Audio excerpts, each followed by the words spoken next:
Break programme में हमें join करें ज़रार खोड़ा साहब, सीनियर जर्नलिस्ट हैं, एनालिस्ट हैं। Welcome to the show sir. ये बताइएगा कि बलूचिस्तान के अंदर सूरत हाल आपके सामने जो धरना दिए बैठे, वहाँ पर हज़ारा कम्युनिटी से ताल्लुक़ रखने वाले लोग हैं, वो बैठे हैं और वो तदफीन से इनकारी हैं जब तक वज़ीर आज़म नहीं आते।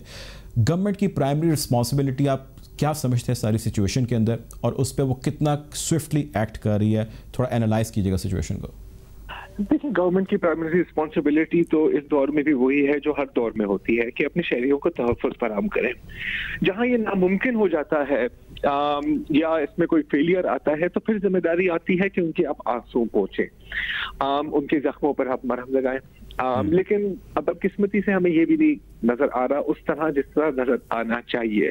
माना कि ऑपोजिशन में बैठ के बात करना बड़ा आसान होता है, लेकिन जब आप इक़्तिदार में आते हैं तो आपकी प्रायोरिटीज थोड़ी चेंज हो जाती हैं, लेकिन इतनी भी चेंज नहीं होनी चाहिए।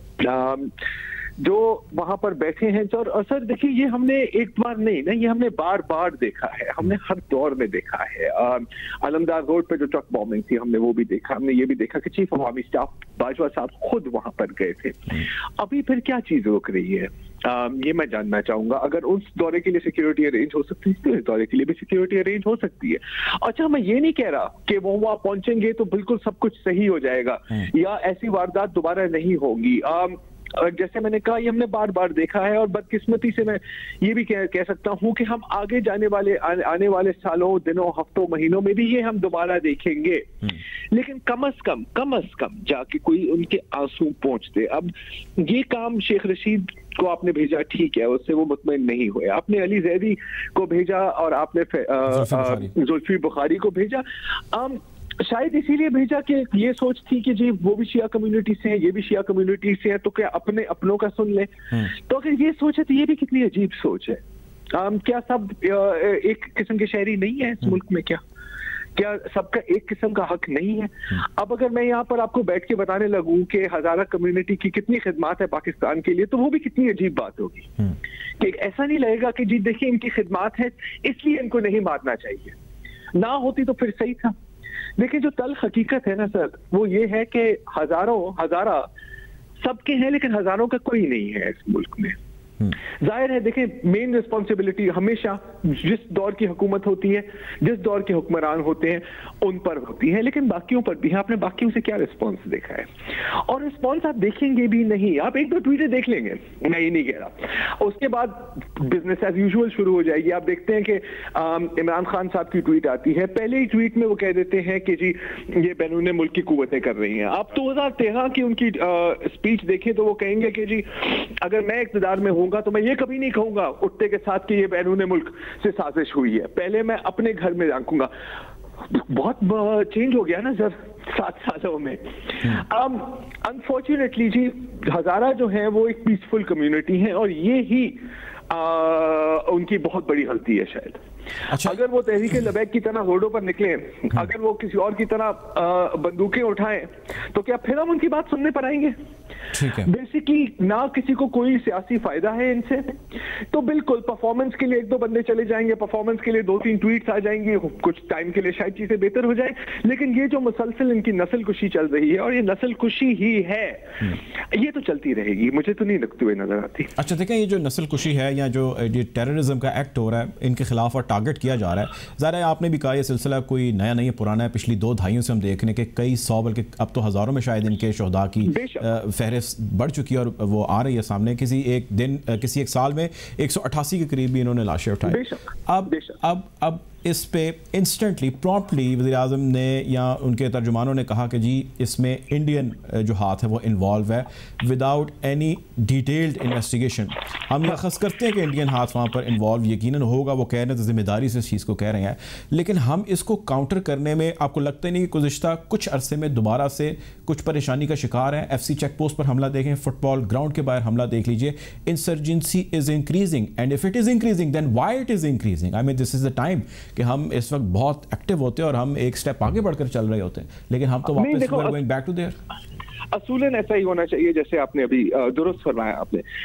FC के जवानों को शहीद किया जाता है, हजारा कारकुनों को शहीद किया जाता है, ये तवातुर से ये चीजें बढ़ती जा रही हैं। अच्छा देखिए, बिल्कुल मैं मानता हूँ यार, मैं मानता हूँ भारत का हाथ है, मैं मानता हूँ सबका हाथ है, लेकिन इस हमले के आधे घंटे बाद ये ट्वीट करना कि जी ये तो भारत ने किया है, तो ये तो फिर आप अपनी जिम्मेदारी नहीं को आप इग्नोर कर रहे हैं ना कि जी ये तो बाहर से हो गया, हम तो कुछ नहीं कर सकते।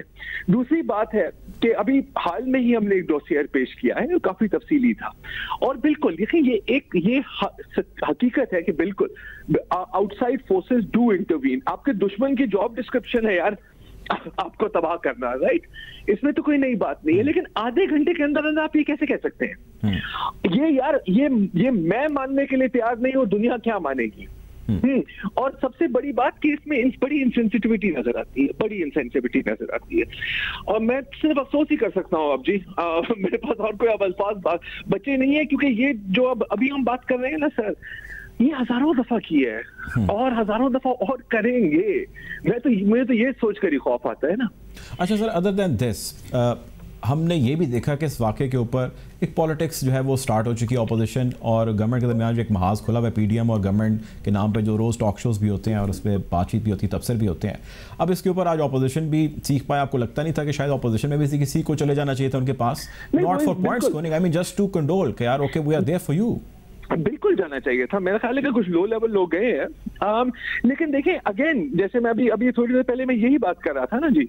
अब आप देखें वज़ीर आज़म की ट्वीट आती है, उसके साथ साथ प्राइम मिनिस्टर ऑफिस की ट्वीट आती है कि जी ये देखें स्पीकर नेशनल असेंबली के साथ बैठ रहे हैं, आप वेट कर सकते हैं इस ट्वीट के लिए। मरियम नवाज शरीफ की एक ट्वीट आती है कि जी बहुत बुरा हुआ ये वो एक्सेट्रा, उसके 2 मिनट बाद ट्वीट आती है कि ये देखें हमारा बंदूक का जलसा।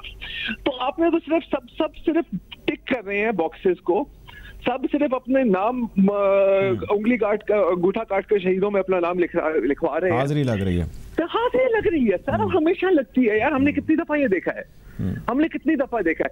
आर्मी पब्लिक स्कूल पर ये हो रहा था यार, हाँ 144 बच्चे हमारे मर गए, किसको याद है?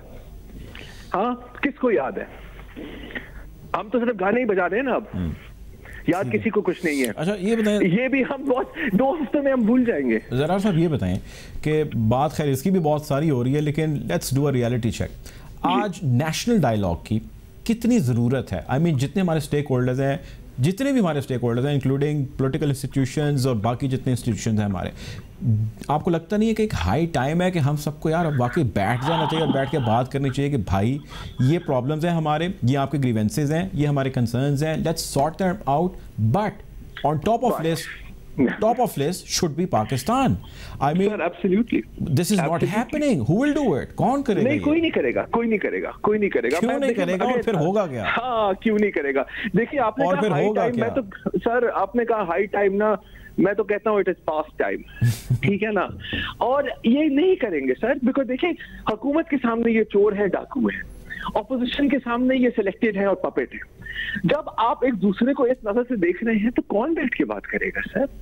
देखिए ये हाथियों की लड़ाई है, और हाथियों की लड़ाई में आपको पता है क्या कुचला जाता है? घास ही कुचला जाता है ना सर। तो हम घास है, वो हाथी हैं, हमारी तकदीर ये है कि हम कुचले जाए। अब मैं और क्या कहूं? I'm sorry अगर मतलब आखिरी सवाल बातें कर रहा हूं, लेकिन हाँ जी ये बताएं सर, आपने बड़ा लंबा अरसा जर्नलिज्म किया है, आप फ्यूचर क्या देखते हैं इन सारी सूरत हाल का?